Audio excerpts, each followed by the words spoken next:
Hi, I'm Ron Campise. I worked for the Scientific Investigation Division, Los Angeles Police Department, 13 years as a night supervisor. I encountered over and was on and had to coordinate somewhere around 13,000 crime scenes in my career, 20-year career, like I said. This is one of the Dying in La La Land stories. This one is entitled Mr. Shamash, Light One Candle. Frankie Shamash, he was 66. He wasn't feeling real well that night. You know, he really didn't have any relatives left. He had a few distant ones on the East Coast, and he had relatives that died in the Holocaust in Europe.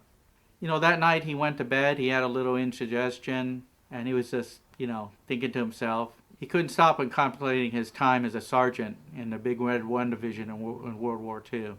He was a squad leader. He fought all through Europe. When he went to bed that night and closed his eyes, and it was 1986.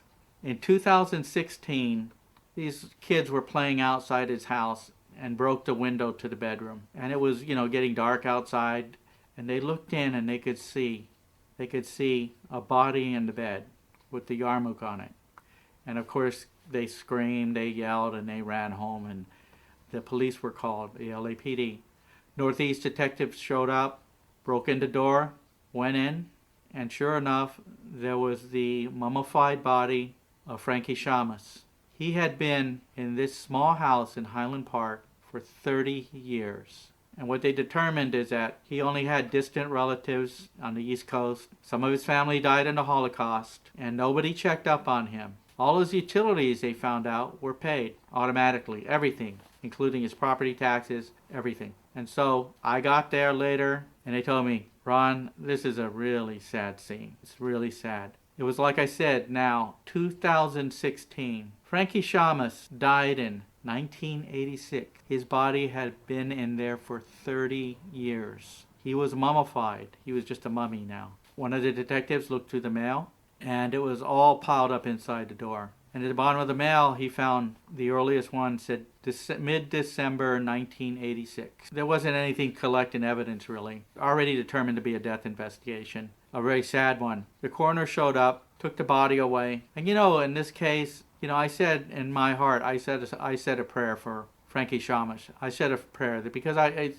just touched me so much. And also because I was looking around the living room and I saw a display case there. In the display case was a Silver Star he had gotten in World War II for bravery. And there was a picture of one of his squads in combat here.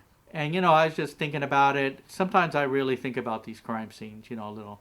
I went to bed that morning. Remember, I'm working nights, right? So it was part of the night. And, I went to bed that morning, was laying there. In a few hours, my son, he was about 5 years old at the time. He usually used to come up, and when he was excited and he wanted to show me something, he just kind of pulled my eyes open and say, Daddy, wake up. I got something for you.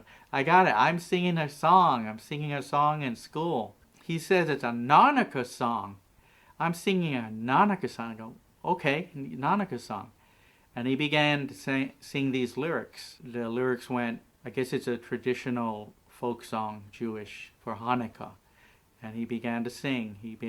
And it went like this. Mr. Shamash, light one candle.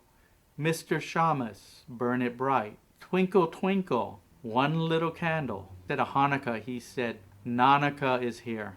And you see, this just reaffirmed to me that there are really no coincidences, or very few in this world. We're meant to be where we are at a certain time in a certain place. And I was meant to be in that house 30 years later after Sergeant Frankie Shamash died, peacefully in his bed. I still think of it sometime to this day when Hanukkah comes around, and I hear those traditional songs.